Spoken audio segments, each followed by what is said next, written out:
Voilà ce que la Bible dit. Il nous a réconcilié à son Père par sa chair à la croix pour nous faire paraître devant lui saint, irrépréhensible et sans reproche. Est-ce que cet objectif-là, tu n'as pas compris cela? Peut-être que tu ne le savais pas. Mais aujourd'hui, tu le sais. Prends des dispositions par rapport à cela pour rentrer dans cette logique à partir d'aujourd'hui. Échange ta mentalité, échange ta conduite, échange ton caractère, échange ta manière de vivre. Ta manière de voir la vie chrétienne doit changer maintenant. Alléluia. Et cela doit t'amener à te préparer à la rencontre de ton Seigneur quand la trompette va sonner. Pour que tu sois enlevé. Pourquoi perdrais-tu ton âme, bien-aimé? Pourquoi? Réponds-toi, ressaisis-toi, pendant qu'il est temps, persévère sur la voie du salut. Alléluia. Amen.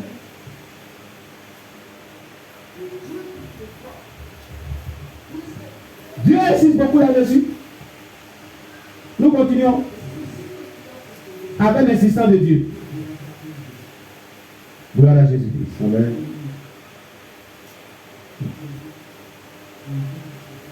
Pierre 3, verset 14. 2 Pierre, chapitre 3, le verset 14. 2 Pierre, chapitre 3, le verset 14.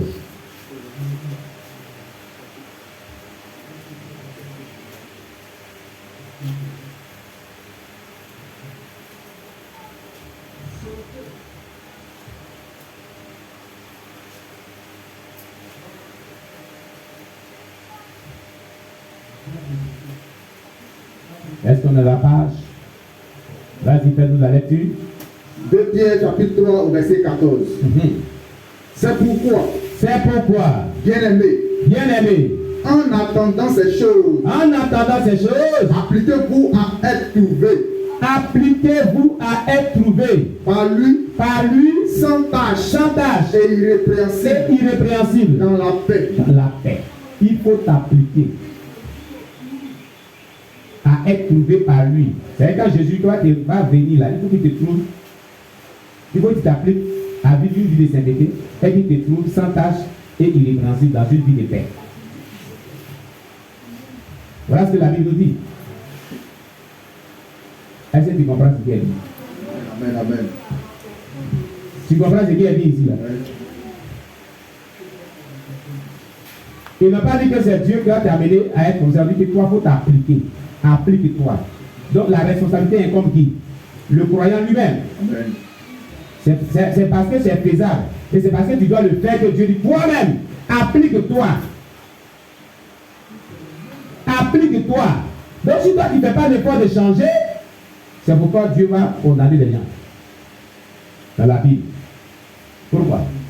Il dit applique-toi, c'est-à-dire que tu peux le faire. Jusqu'à ce qu'il applique-toi à te trouver sans tâche ni reproche. Jusqu'à ce qu'il te retourne. Maintenant, toi, tu dis que tu ne veux pas faire ça aussi. Tu veux vivre comme tu veux. Mais quand ça va venir, c'est toi qui vas prendre. Et puis tu aller en enfer. Parce que tu refuses. Relis le texte là. Relis. On dit les gens comprennent ça. Relis. 2 Pierre chapitre 3 au verset 14. C'est pourquoi. Bien-aimé. En attendant ces choses. Appliquez-vous. Qui doit s'appliquer? Les chrétiens. Qui doit s'appliquer? Répondez-moi. Est-ce qu'ils ont dit Dieu va venir nous aider à nous appliquer? Donc si nous ne devons pas, si on n'est pas capable de faire quelque chose, Dieu va nous dire qu'on doit le faire. Non. Hein? Non. Continue, David. Appliquez-vous à être trouvé par lui sans tâche et irrépréhensible dans la paix. Ça veut dire qu'il faut travailler sur ton caractère. Il faut faire tout pour abandonner ce qui est mauvais toi-même. C'est l'homme à la capacité de renoncer à ce qui est mauvais, si ça veut dire. Amen. L'homme a la capacité de renoncer à ce qui est mauvais, c'est ce que ça veut dire. L'homme a ce pouvoir à renoncer à ce qui est mauvais, la mauvaise vie, l'homme peut le faire. C'est ce que ça veut dire. Mais si la personne n'arrive pas à le faire, c'est que lui-même n'arrive pas. Qu'est-ce que ça veut dire? Tu comprends? Amen. La même parole qui est dite là, c'est la même parole que Dieu avait dit à Caïn dans la Bible. Regardez Genèse chapitre 4. Lisez à partir de verset 5 jusqu'à verset 7. Genèse chapitre 4. Vous allez voir la même parole là. Dieu l'a dit à Caïn avant qu'il ne tue son frère. Dieu le prévenait qu'il devait agir bien. Parce qu'il avait la capacité en lui de faire le bien et non pas le mal. D'agir bien et non pas d'agir mal. Genèse chapitre 4, verset, lisez à partir du verset 5 jusqu'au verset 7. Vous allez voir. Oui. Genèse chapitre 4, à partir du verset 5 jusqu'au verset 7. Mais il ne porta pas un regard favorable sur Caïn et sur son offrande. Caïn fut très irrité, oui, et son visage fut abattu. Et l'Éternel dit à Caïn, pourquoi es-tu irrité? Pourquoi es-tu irrité? Et pourquoi ton visage est-il abattu? Et pourquoi ton visage est-tu abattu? Au verset 7. Au verset 7. Certainement. Certainement, attention. Ce qui est certain, c'est vrai, non? Amen. Quand on dit certainement là, ce qui est certain, c'est vrai. Amen. Donc, Dieu voulait dire véritablement, ce qui est vrai à la vérité. Continue. Certainement. À la vérité. Si tu agis bien. Si tu agis bien. Tu relèveras ton visage. Ton visage qui est abattu là, tu vas le relever. Regardez, le symbole d'abattement, c'est la malédiction. C'est la détention par le mauvais esprit. C'est la détention par la malédiction, par le mauvais esprit, par tout ce qui est mauvais. Quand quelqu'un est abattu, c'est les ténèbres. C'est ce qui est méchant qui est dans sa vie. C'est ce qui attriste son cœur. C'est le deuil qui abat le cœur de l'homme. C'est le malheur qui rend le cœur abattu. C'est ce qui est mauvais qui rend le cœur abattu. Maintenant, regardez ce que Dieu dit. Pour relever le cœur abattu, Dieu dit, agis bien. Et agis bien vient de obéir à Dieu. Agis bien vient de obéir à ses instructions. Agis bien vient de obéir à sa parole. Quand tu obéis à la parole de Dieu, ce qui est mauvais quitte ta vie. C'est ce que ça veut dire. C'est ce que ça veut dire. Accepte de marcher selon Dieu. Ta vie sera libérée. Voilà pourquoi Jésus a dit dans Jean chapitre 8, verset 32, vous connaissez la vérité vous affranchira. La vérité, c'est la parole de Dieu. Quand tu obéis à elle, ton visage sera relevé. Tu es abattu. Elle va t'affranchir. Elle va te libérer.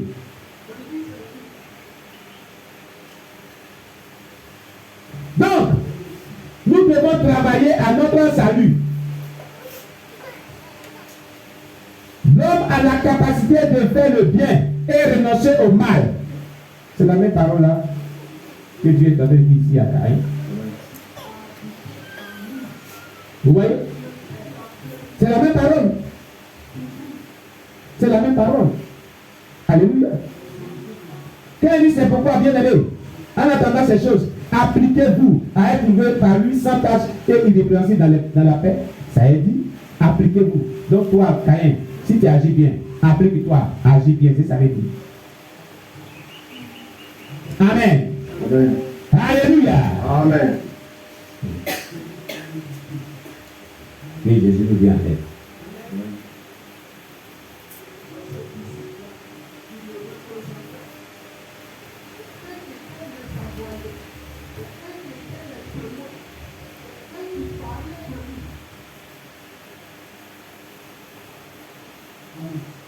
Gloire à Jésus.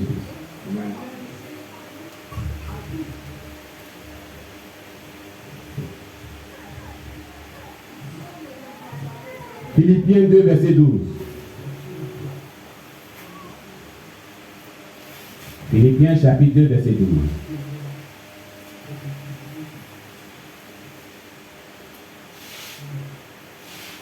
Philippiens chapitre 2, verset 12.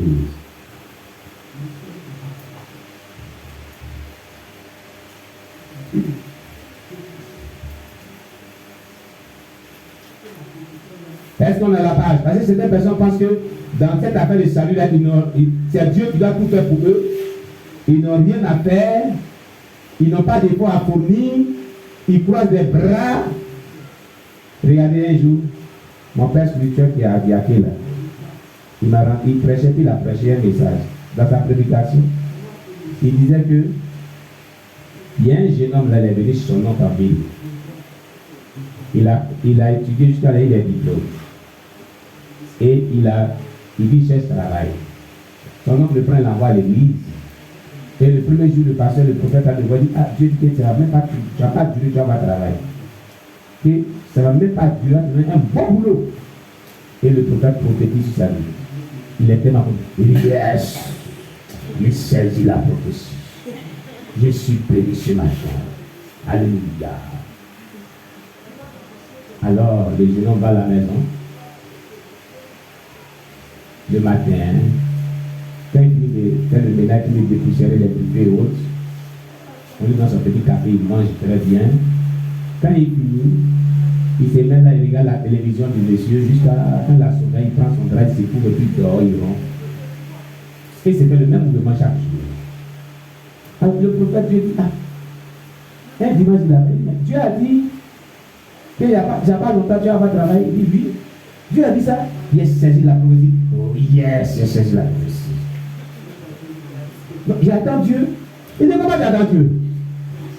Ah, tu déposes ta dossier. Il dit non, il est à la maison, il dort. Dieu va me donner travail. Mais c'est pas parce que Dieu a dit là que ton travail, ça va pas durer que toi, tu ne vas pas prendre tes dossiers et tu ne vas pas déposer dans les endroits, dans les entreprises pour travailler. Dieu va venir faire physiquement tes dossiers, va les déposer. Il y a des personnes qui pensent que dans cette affaire de Dieu là, ils n'ont aucun effort à fournir, que Dieu doit faire tout à leur place. Dieu ne fonctionne pas comme ça. Bien aimé, Dieu ne fonctionne pas comme ça. Alléluia. Même pour ton salut, tu vas attendre, tu vas attendre dans Philippiens, tu vas attendre. Lis-nous le texte. Philippiens chapitre 2, le verset 12. Ainsi, mes bien-aimés, comme vous avez toujours obéi, travaillez à votre salut. Avec crainte et tremblement. Non seulement, comme à ma présence, mais bien plus, encore maintenant que je suis absent. Voilà ce que disait l'apôtre Paul aux chrétiens de la Philippine. Il leur disait, ainsi mes bien-aimés, comme vous avez toujours obéi. C'était des bons chrétiens. Ils avaient toujours une vie d'obéissance. Ils n'étaient pas désobéissants, mais ils étaient obéissants. Vous voyez? L'apôtre Paul fait leur éloge. Ils ont toujours obéi. Ils n'ont pas désobéi à Dieu. Ils ont toujours eu cette vie d'obéissance. Tu vas répéter après moi. Dis Seigneur Jésus. Seigneur Jésus. Je t'en supplie. Toi qui as déclaré. Dans le livre de Jean, chapitre 14, verset 13 à 14. Et tout ce que vous demanderez à mon nom, je le ferai, afin que le Père soit glorifié dans le Fils. Si vous demandez quelque chose à mon nom, je le ferai. Seigneur, il te demande. De même que les chrétiens des Philippines, à qui Paul parlait dans Philippiens 2, verset 12, qui avaient toujours eu cette vie d'obéissance à toi, à ta parole, je te prie, donne-moi aussi. Je t'obéis toujours. Je t'obéis toujours à ta parole. Tu es un modèle et être irrépréhensible. Au nom de Jésus. Dieu dit, quand vous avez toujours obéi, travaillez à votre salut. Quand on dit travailler à votre salut, ça veut dire quoi? Ils vont rien faire. Qui va travailler on s'adresse à qui? C'est Dieu qui va travailler à leur place. La Bible dit voilà, travailler à votre salut. C'est Dieu qui va travailler à leur salut. Il y a un travail que l'être humain doit faire pour le salut de son âme. Il y a une contribution que Dieu demande à l'être humain pour qu'il soit sauvé. C'est ce que cela veut dire. Donc les gens ne comprennent pas. Il y a un effort que Dieu te demande pour que tu sois sauvé. Tu dois travailler à ton salut avec crainte et tremblement. Ça veut dire quoi? Tu dois obéir à la parole de Dieu dans la crainte de Dieu. Tu dois marcher dans la crainte de Dieu. Tu dois te détourner de tes péchés. L'acte là, c'est pas tu dois poser, c'est pas quelqu'un qui va te poser à ta place. C'est ça, travailler à son salut. Se repentir, vivre dans la sainteté, avoir une vie soumise à Dieu. C'est ça, travailler à son salut. S'engager à servir Dieu. J'aimais prier. Œuvrer pour le Seigneur. Haïr le mal, haïr le péché sous toutes ses formes. C'est là travailler à ton salut.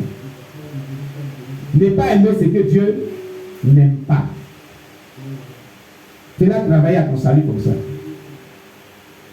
Donc il y a un effort que Dieu te demande. Les gens n'ont pas compris. Quand on dit que le salut est gagné par grâce, donc eux disent que bon, comme le salut est gagné par grâce, je vis comme je veux. C'est par grâce qu'on est sauvé. Mais regarde, Dieu dit qu'il faut travailler à ton salut aussi. Qu'est-ce que tu dis de ça? Hein? Voilà la vérité. C'est vrai, c'est pas plus grâce qu'on est sauvé. Mais tu dois te repentir. Aucune personne ne se repent pas ne peut pas être sauvée. C'est Dieu qui a t'amené à changer de comportement. C'est Dieu qui a changé de comportement à toi. C'est lui qui le fait, certes, par sa puissance, mais il s'appuie sur toi, ta sincérité de ton cœur. C'est pour ce matin, Dieu parlait de sincérité du cœur. Amen. L'homme ne peut pas se changer lui-même. Amen. L'homme ne peut pas se transformer lui-même. Nous savons tous que c'est Dieu qui transforme l'homme. Mais pour que Dieu arrive à transformer l'homme, il va falloir que l'homme collabore avec la foi qu'il place en Dieu. Amen. Et qu'il soit sincère. Dans cette foi-là, c'est à ce moment que Dieu change son cœur, qui est mauvais à un bon cœur. C'est à ce moment que Dieu transforme son caractère. Alléluia. Oui.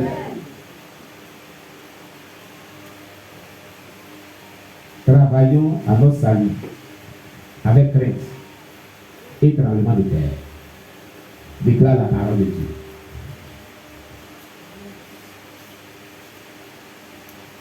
Jude, chapitre 1, verset 24. Le livre de Jude, chapitre 1, verset 24.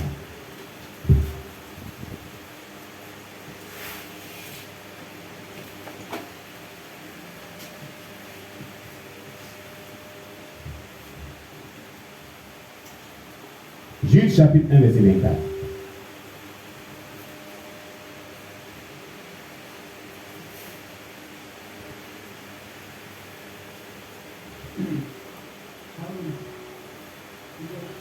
On y va. Jude chapitre 1, le verset 24. Or, à celui qui peut vous préserver de toute chute et vous faire paraître devant sa gloire irrépréhensible et dans l'allégresse. Amen. Or, à celui qui peut vous préserver de toute chute et vous faire paraître devant sa gloire irrépréhensible et dans l'allégresse. Qui peut nous préserver de toute chute si ce n'est pas Dieu? Amen. Ça veut dire que la chute là, c'est le péché. La chute là, c'est tout ce qui est mauvais. Dieu peut te préserver de tout ça. Et c'est lui qui va te faire paraître devant lui dans sa gloire irrépréhensible. Donc place ta foi en lui pour que tu puisses y parvenir. Alléluia. Amen. Voilà ce que Dieu te demande. Sois sincère et place ta foi en lui. Là, il te préservera de tout ce qui est mal, tout ce qui est chute, tout ce qui est péché, tout ce qui est mauvais, pour te faire paraître devant lui dans sa gloire irrépréhensible. Alléluia. Amen.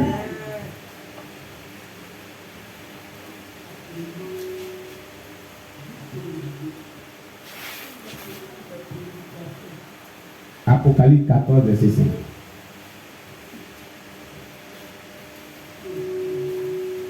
Apocalypse chapitre 14, verset 5.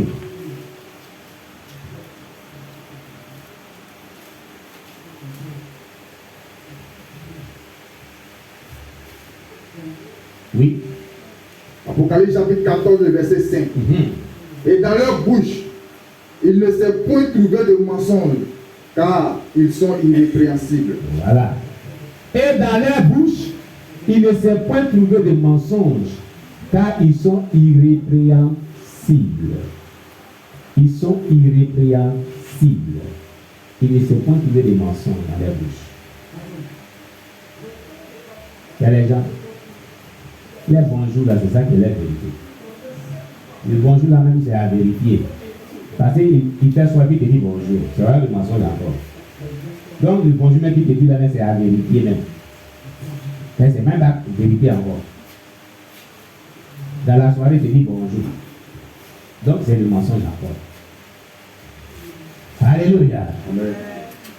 Dieu dit, il ne s'est pas trouvé des mensonges dans leur bouche. Donc ils sont irrépréhensibles. Amen. Amen. Bien-aimés, ce matin, nous sommes en train de jeûner. Et comme les gens l'ont dit, il nous reste 4 ou 5 jours de jeûne, je ne sais plus. D'autres disent 4, d'autres disent 5. Il y a d'autres même qui disent, si ça peut être 2 jours de jeûne. Acclamez le Seigneur Jésus. Bon, qui veut qu'on met bonus dessus? On met bonus 10 jours. Tu le gênes là. Il n'y a pas de toi maintenant qui se lève. La chose que d'autres veulent dire, il n'a qu'à rester 2 jours là, tu vas mettre bonus d'abord. Hein? Alléluia! On acclame le Seigneur Jésus. Alors, chers bien-aimés, l'objectif pour lequel on est chrétien, le but final de nos marches chrétiennes, c'est que nous soyons retrouvés devant le Seigneur, une église glorieuse, sans tache, mérite, saint et irrépréhensible, irréprochable, pure. Il ne faudrait pas que notre robe soit souillée pendant qu'il est temps. Repentons-nous de tout péché. Pendant qu'il est temps, abandonnons la mauvaise voie. Pendant qu'il est temps, prenons conscience et repentons-nous. Changeons de caractère. Changeons de conduite. Haïssons le péché sous toutes ses formes. Mais acceptons de pouvoir marcher sur la parole de Dieu en toute sincérité de cœur. Pour ne pas vraiment rater le ciel et se trouver en enfer.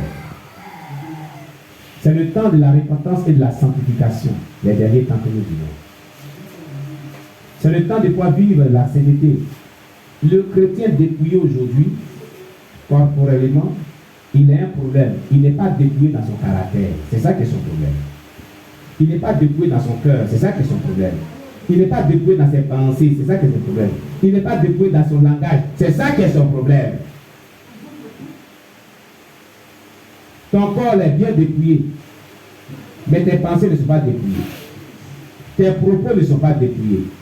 Ton langage n'est pas dépouillé. Ta manière de parler aux gens n'est pas dépouillée. Tes paroles blessent.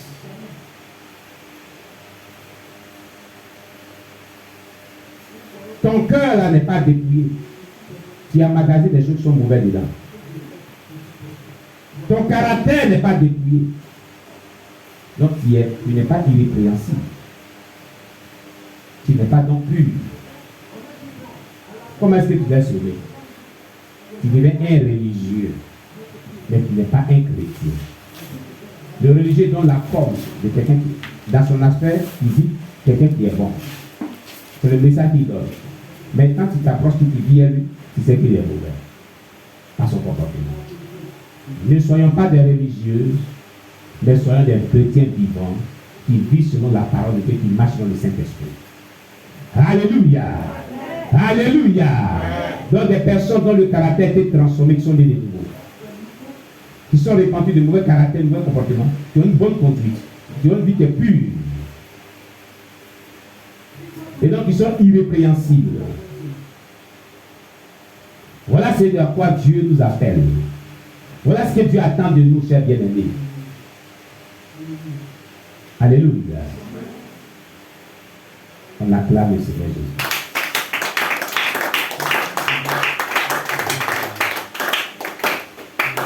Mon âme bénit le Seigneur. Mon âme